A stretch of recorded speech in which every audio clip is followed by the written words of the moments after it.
নমস্কাৰ, মই তন্দ্ৰালী। পুনৰবাৰ এটা নতুন ভিডিঅ'লৈ মই আপোনালোকৰ ওচৰত আহি গ'লোঁ।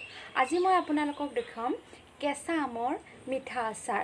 যিহেতু এতিয়া আমৰ বতৰ, মই ভাবিলোঁ আজি মই কেঁচা আমৰ মিঠা আচাৰে বনাওঁ বুলি। আৰু এই কেঁচা আমৰ মিঠা আচাৰটো খাবলৈ বহুত সোৱাদ হয়। আপোনালোকে ৰুচিৰ লগতো খাব পাৰে, ৰুটিৰ লগতো খাব পাৰে। এতিয়া বলকচোন মই কেনেদৰে কেঁচা আমৰ মিঠা আচাৰটো বনাওঁ আপোনালোকে চাই গৈ থাকিব আৰু মই বনাই গৈ থাকোঁ। এতিয়া ভিডিঅ'টো আৰম্ভ কৰিবলৈ মই এই 4টা কেঁচা আম লৈছোঁ আৰু এতিয়া এই কেঁচা আমকেইটা মই বাকলিৰ সৈতে ধুই ল'ম আৰু বাকলিৰ সৈতে ধুই লৈ কেনে মই বাকলিটো এৰুৱাই ল'ম। তাৰপিছত মই টুকুৰা টুকুৰ কৰি কেঁচা আমকেইটা কাটি ল'ম। এয়া মোৰ আম 4টা টুকুৰা টুকুৰ কৰি কাটি লোৱা হৈ গ'ল।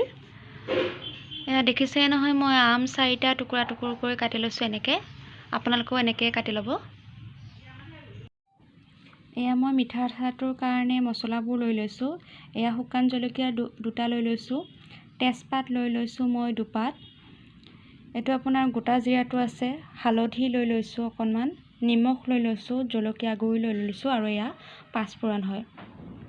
এই গোটেইখিনি মই লৈ লৈছোঁ মিঠা আচাৰটোৰ কাৰণে। এইখিনি দেখিছে নহয় কি কি মছলা লাগিব। এইটো মই কেৰাহীটো পাতি দিলোঁ।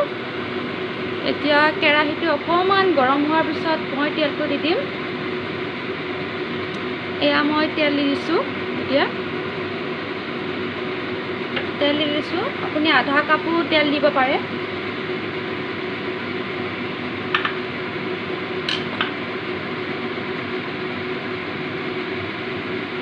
এতিয়া তেলখিনি গৰম হোৱাৰ পিছত মই এতিয়া পাঁচফোৰণ দি দিম। পাঁচফোৰণ দি দিলোঁ। এয়া মই তেজপাত 2টা দি দিলোঁ। এয়া জিৰা গুড়ি দি দিছোঁ, জিৰা দি দিলোঁ। আপোনাৰ শুকান জলকীয়া 2টা দি দিলোঁ।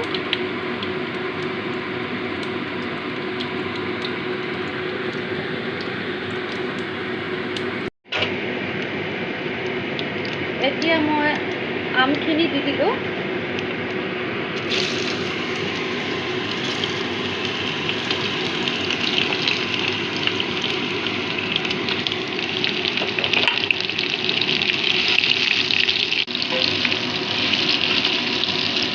আমখিনি বেছিকৈ ভজা লগাব নিদিব, তেতিয়াতে পানী দিব লাগে। অকণমান মই আমখিনি অকণমান তেলখিনি লাগি লওক, মছলাখিনিও লাগি লওক।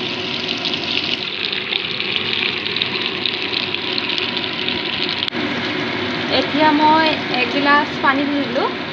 অকণমান লাৰি লওঁ বাৰু, বেছি ভজা লাগিব নালাগে। এতিয়া মই আপোনাৰ পানী দি দিলোঁ। 1 গিলাচ নহয়, মই আধা গিলাচতকৈ অকণমান বেছি পানী দি দিলোঁ।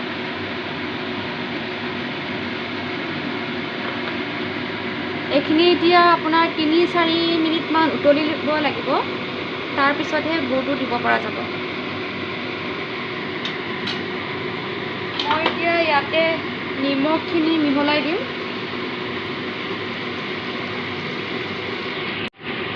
এতিয়া মই নিমখ দি দিলোঁ 1 চামুচ। নিমখ দি দিলোঁ আৰু মই যে ৰাখি থৈছিলোঁ জলকীয়া গুড়িখিনি, সেইখিনিও মিহলাই দিওঁ।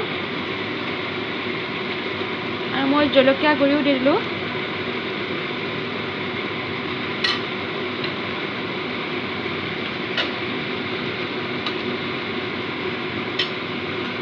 এতিয়া মই গুড় দি দিলোঁ।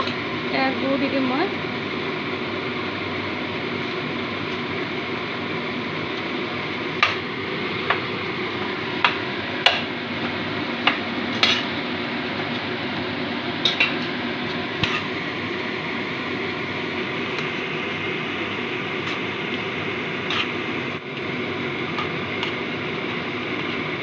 এতিয়া আপুনি গুড়টো দি কেনে অকণমান সময় আপুনি 10-15 মিনিট সময় আপুনি ঢাকন মাৰি থ'ব পাৰে। ময়ো ঢাকন মাৰি থৈ দিম 10-15 মিনিট সময়।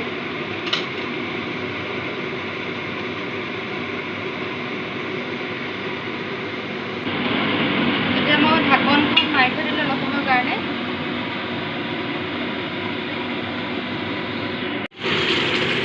এয়া অকণমানকৈ হৈ আহি আছে। এয়া মই ঢাকনি মাৰি থৈছিলোঁ, ঢাকনিখন বাৰু গুচাই দিলোঁ।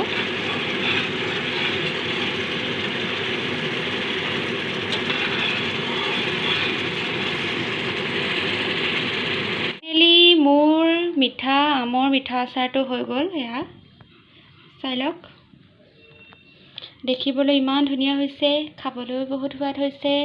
আপোনালোকেও বনাই খাব পাৰিব। এয়া এতিয়া আপোনালোকে লুচিৰ লগতো খাব পাৰে, ৰুটিৰ লগতো খাব পাৰে, যিহৰ লগত মন তাৰ লগতে খাব পাৰে। যদি মোৰ ভিডিঅ'টো চাই ভাল লাগে, লাইক কৰিব, কমেণ্ট কৰিব, শ্বেয়াৰ কৰিব আৰু ছাবস্ক্ৰাইব কৰিব। এয়া আজিলৈ বাই বাই। আকৌ এটা পুনৰ নতুন ভিডিঅ' লৈ মই আপোনালোকৰ ওচৰলৈ